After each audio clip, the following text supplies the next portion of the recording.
Hello. Today I have come with a new topic about the structuralism, and the title, this is slide 3, and this is nature of linguistic science, right? This is slide 2, right? Unit 3, slide 2. What is the nature of linguistic sign? Sign means word. That sign refers to signified and signifier. First comes, and then this conception is open to criticism at several points. It assumes that ready-made ideas exist before words. There are already ready-made ideas. It does not tell us whether a name is vocal or psychological in nature. But finally, it let us assume that the linking of a name when a thing is a very simple operation, an assumption that is anything but true. The linguistic sign unites not a thing and a name, but a concept and sound image. Sign means sound image means signifier, and concrete image means signified.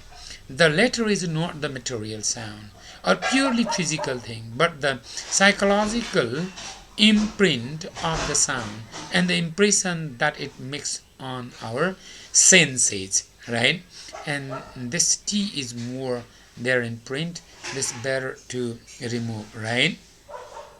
Okay, and then now the sound image is a sensory, right? And if I happen to call it material, right? It happened to be called material. It is only in that sense, and by way of opposing it to the other term of the association, the concept which is generally more abstract.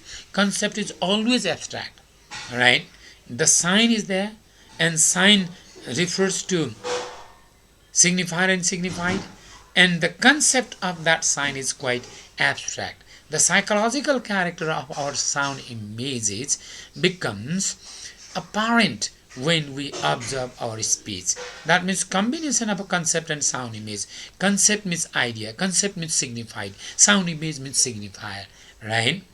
And ambiguity would disappear if the three notions involved here were designated by three names, each suggesting and opposing the others. That means sign means signifier, and signifier means sound image, sign means words, and then signified means object, concrete object. If these three things are observed concretely, and it becomes clear that confusion vanishes.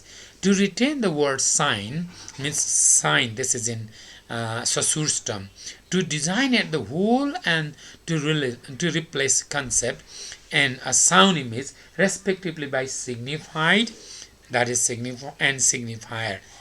These are the Saussure's terms. That means the last two terms have the advantage of indicating the opposition that separates them from each other and from the whole of which they are parts. That means sign means signifier and signified, sign means word, signifier means sound image, and signified means concrete image. When we become clear about these three things, and ambiguity disappears in linguistic science, nature of linguistic science. Now, another topic is arbitrary nature of sign. Sign never matches. Signifier and signified never matches. It is always arbitrary. It is guided by the convention. The bond between the signifier and signified is arbitrary, right? That is not concretely acceptable. The sign of the whole that results from the associating of signifier with the signified, it means the linguistic sign is arbitrary. That means linguistic sign, the word house is arbitrary to have the concrete image, right? Sign house is a word, and sound image is signifier, and house means real building, and English people say house, Nepali people say ghar, Limbu people say him, Rai people say in their language khim, right? And these the same object, a concrete object signified is mentioned with different signifier, so it is arbitrary. And how it is just understood? It is understood through convention, through the use of society, through tradition, through behaviors, through the system, how the sign is used by the society. No one disputes the principle of arbitrary nature of sign. There is always, everyone accepts about the arbitrary nature of sign. But it is often easier to discover a truth than to assign to it its proper place. In fact, every means of expression used in society is based on collective behavior. That means on convention. We call house the building because of convention. Otherwise, we could have called, instead of house, mouse also, right? But convention does not say house means that building. Polite formulas, right, for instance, though often imbued with certain natural expressiveness, is in the case of Chinese who greets his emperor by bowing down to the ground 9 times. This is a convention, and are nonetheless fixed by rule. It is this rule and not the intrinsic value of the gestures that oblige one to use them, right? This is what the convention that is determined. Convention has determined how to salute the just how to express the greetings in the Chinese, right? The word symbol has been used to designate the linguistic sign, or more specifically, what is here called the signifier. Right? Word means signifier. Word is a sign, and signifier is a sound image, and then concrete object that is called signified. The word arbitrary also calls for a comment, right? The term should not imply that the choice of signifier is left entirely to the speaker. What type of signifier, what type of word, what type of sound image is used, that is especially left entirely as the choice of the speaker. What sort of word he or she wants to use, that is clearly choice of the speaker. We shall see below that the individual does not have the power to change a sign in any way once it has been established in linguistic community. Once it is established, once the word is established, and it is not possible to change that convention, to change that sign, linguistic sign by the individual. It is, once it is established in the linguistic community, and it is permanent, it is always believed, it is always trusted, it is always regarded the same thing, same concept, and by everyone universally, but individual cannot change it. Onomatopoeia might be used to prove that the choice of signifier is not always arbitrary, because in onomatopoeia the words that may not be arbitrary, that is accepted everywhere, but onomatopoeic formations are never organic elements of linguistic system. Besides, their number is much smaller than is generally supposed. That is smaller. Onomatopoeic formations are very small. These elements are smaller, and it cannot be just in a large sense of concept, and it is not the idea of communication of language. Onomatopoeic words formations are not the source of elements of communication of language, right? Interjections clearly related to onomatopoeia can be attacked on the same grounds and can come to closer to refuting our thesis, right? One is tempted to see in them spontaneous expression of reality dictated by natural forces. But for most interjections, we can show that there is no fixed born-means relationship between their signified and their signifier. Even in onomatopoeia, the bond relationship between the signifier and signified cannot be fixed, cannot be accepted, right? That is also arbitrary. We need only compare two languages. on this point to see how much such expressions differ from one language to the next. When we compare one language and another language, and we can find the differences, right? Even in onomatopoeic just expression of the language. Onomatopoeic formations and interjections are of secondary importance. They are not primary. Primary is a language. Primary is a sign system. Primary is a signifier and signified. Primary concept is communication, system of communication, and their symbolic origin is in part to open dispute, right? Sometimes the linear nature of the signifier is obvious. There are two types of signs, that is immutability and mutability of signs. Immutability means that is signifier is fixed, not free, with respect to the linguistic community that uses it. The masses have no voice in the matter, and the signifier chosen by language could be replaced by no other word signifier. No matter what period we choose or how far back we go, language always appears as a heritage of the preceding period. Language is always brought from the preceding period, from our ancestors, from the past society. It is not made by the present society. It cannot be made by the future society in the future. So this sort of linguistic sign system, mutability and immutability, goes on. No society knows or has ever known language other than as a product inherited from preceding generations. No society knows it is not brought from preceding society. They do not say so. It is always inherited from the preceding generations. Sign is just inherited from the preceding generations. Want to be accepted as such. That is why the question of the origin of speech is not so important, as it is generally assumed to be. Speech is not important. Sign system, the word, that is important. The question is not even worth asking. The only real object of linguistics is the normal, regular life of an existing idiom, how it is going on. A particular language state is always the product of historical forces, and these forces explain why the sign is unchangeable. Sign remains always static. That is why it resists any arbitrary substitution, does not accept the substitution which is arbitrary. Nothing is explained by saying that language is something inherited, leaving it at that point, right? One might also recall the sum of the force required for learning the mother language and conclude that a general change would be impossible in the language. Again, it might be added that reflection does not enter into the active use of the idiom, right? Arbitrary nature of the sign is that we have to accept the theoretical possibility of change, right? Further reflection suggests that arbitrary nature of sign is really what protects language from any attempt to modify it. Even if people were more conscious of language than they are, they would still not know how to discuss it.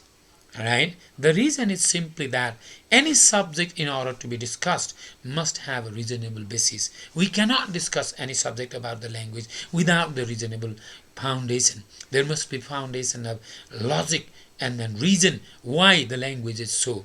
Right? It is possible, for instance, to discuss whether the monogamous form of marriage is more reasonable than the polygamous form, and to advance arguments to support either side. But it is not possible to discuss about the language system, about the sign system, about the signifier and signified system without any further supporting arguments, right?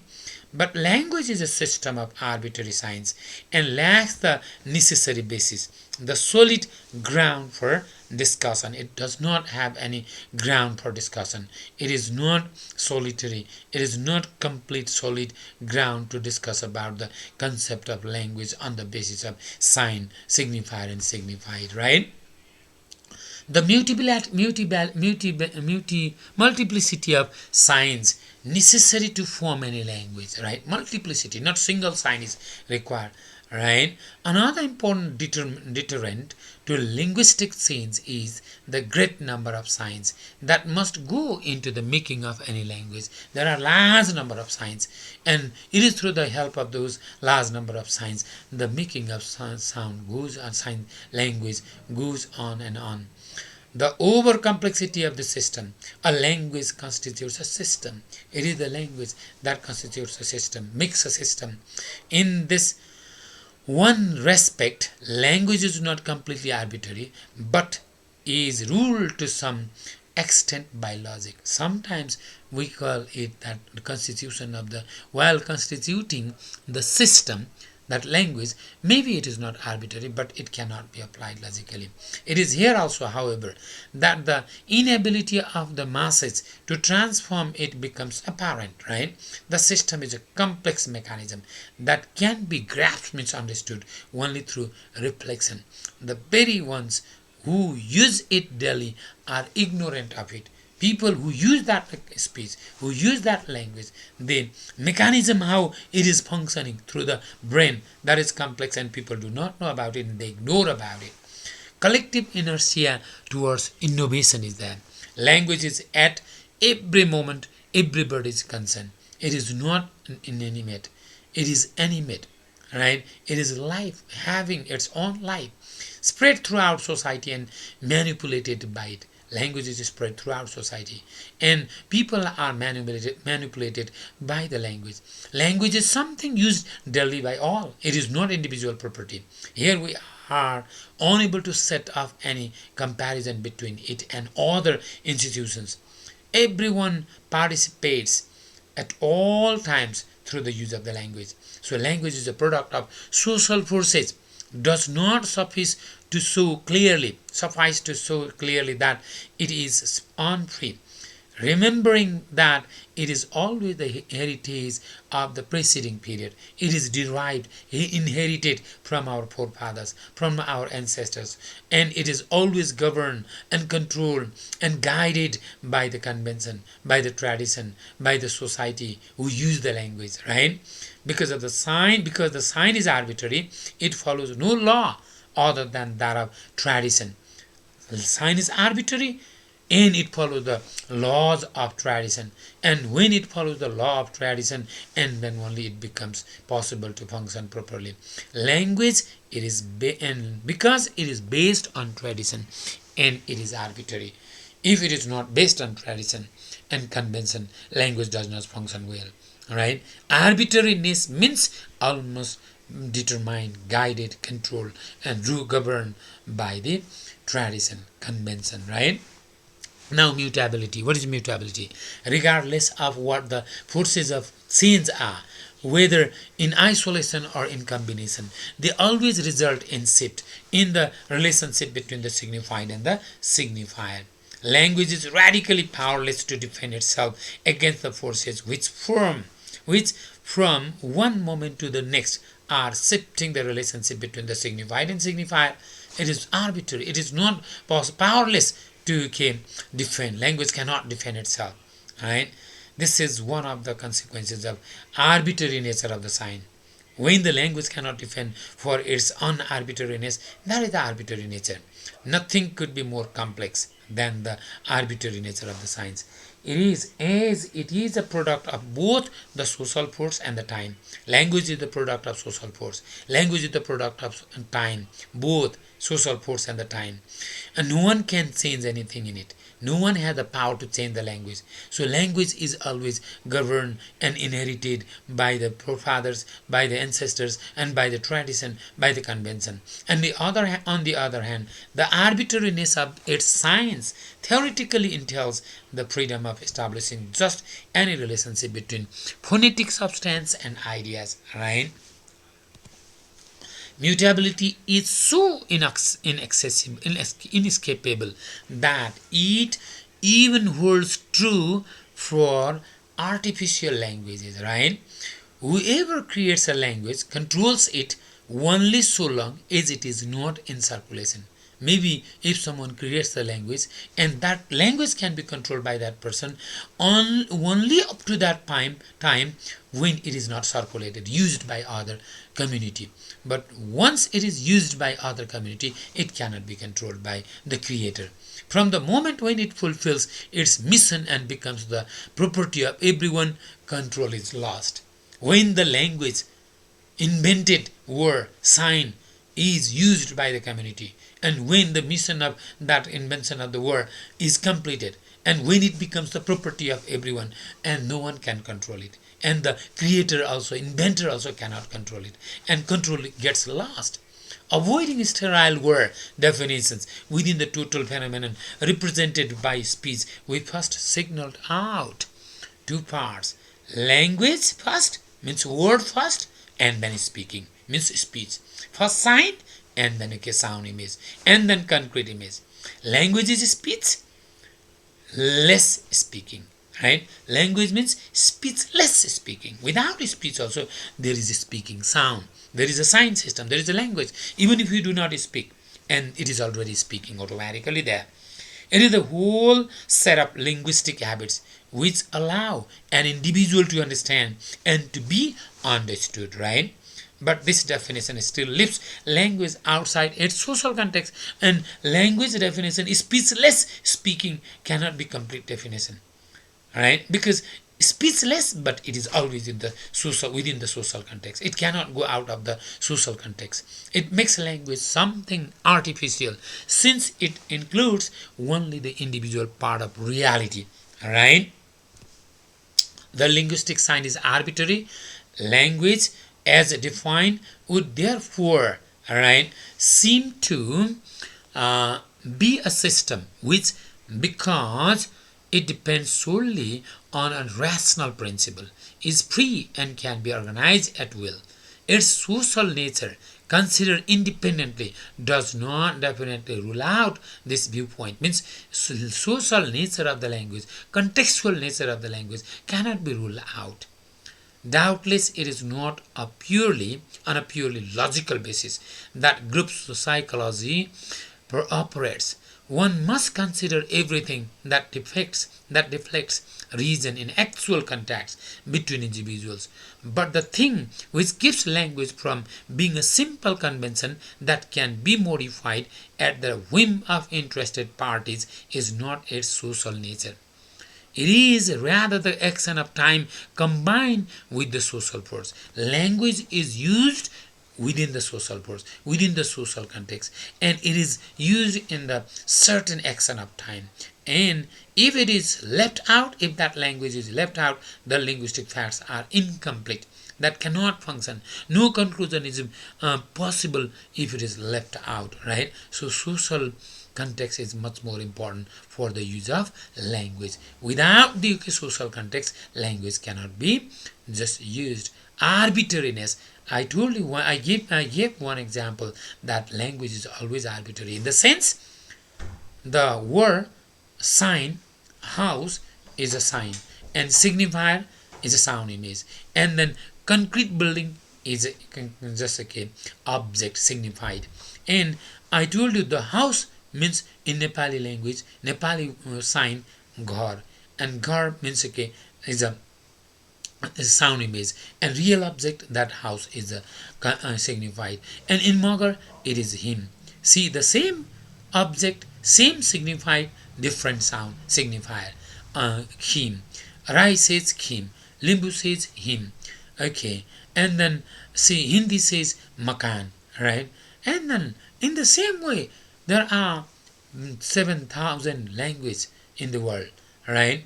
And these 7,000 different varieties of the sign, okay, and signifier, and for only one object, one concept, one concrete, for one concrete image. So these are controlled. This arbitrariness is controlled. This arbitrariness of signifier and signified is ruled, governed, guided by the convention, by the tradition, by the society who the community who use that particular sign, who use that particular word, who match that particular signifier with particular object. In this sense, language is always, sign system is always arbitrary. Signifier and signifier, if signifier is always arbitrary. It is not matched directly without convention, tradition, and the system.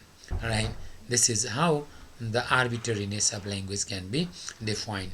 Thank you. You can listen it and enjoy and get the idea a little bit about the arbitrary concept of the language. See you.